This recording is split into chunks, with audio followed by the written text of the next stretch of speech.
हमें महिलाओं को ये समझाना होगा कि अपने अधिकारों की मांग करना कुरान के खिलाफ नहीं है। ये लफ्ज़ किसी और के नहीं बल्कि केरल की वीपी सुहारा के हैं, एक नारीवादी और मुस्लिम महिलाओं के अधिकारों के लिए बात करने वाली बुलंद आवाज़। आदाब, मैं हूँ आपके साथ अमीना माजिद और आप देख रहे हैं आवाज़ वॉइस। वीपी सुहारा कालीकट में एक मुस्लिम महिलाओं के लिए काम करने वाली गैर सरकारी संगठन की संस्थापक हैं। वो सीधी लड़ाई में विश्वास करती हैं, भले ही उनका सामना कट्टरपंथी ताकतों से ही क्यों ना हो। सुहारा हाल ही में तब सुर्खियों में आई जब उन्होंने मुस्लिम महिलाओं के सामने आने वाली असमानता और अन्याय को दूर करने के लिए शरीयत एप्लीकेशन एक्ट 1937 में उत्तराधिकार की धाराओं में संशोधन के समर्थन में दिल्ली के जंतर मंतर पर एक आंदोलन किया। उनके शुरुआती दिनों की बात करें तो 14 साल की उम्र में उनके परिवार ने उनकी शादी लगभग 10 साल बड़े एक व्यक्ति से कर दी थी, जिसके बारे में वो जानती भी नहीं थी। जिसके बाद 4 साल बाद उनका तलाक हो गया। तब तक वो 2 बच्चों की मां बन चुकी थी।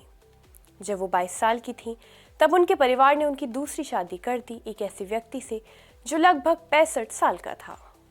1 साल बाद जब उन्होंने एक बेटे को जन्म दिया तो उनके पति बीमार पड़ गए।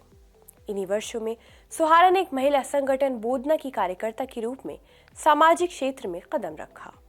वह उन्होंने देखा कि महिलाओं को उनसे 10 गुना ज्यादा मदद की जरूरत थी। वो उनके बारे में और जानना चाहती थी, इसलिए उन्होंने धार्मिक क्लासेस में जाना शुरू कर दिया, कुरान की ट्रांसलेशन पढ़ने शुरू किए और सुहारा ने कुछ और समय तक बोदना के लिए काम किया। लेकिन फिर उन्हें वहाँ अलगाव महसूस होने लगा और अगले 4 वर्षों में सुहारा ने मैट्रिकुलेशन पास किया और नर्स के रूप में ट्रेनिंग ली। घर पर काफ़ी आपत्तियाँ थीं, लेकिन उन्होंने हिम्मत नहीं हारी और नर्स के रूप में काम करना शुरू कर दिया। अगले कुछ साल तक सुहारा तिरुवनंतपुरम और एर्नाकुलम में रहीं, जहां उन्होंने नर्स के रूप में जीवन यापन किया। फिर वो सऊदी अरब चली गईं, जहां उन्होंने 1.5 साल तक काम किया।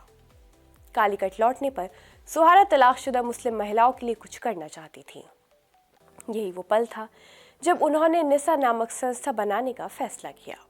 ये खास तौर पर महिलाओं के लिए है।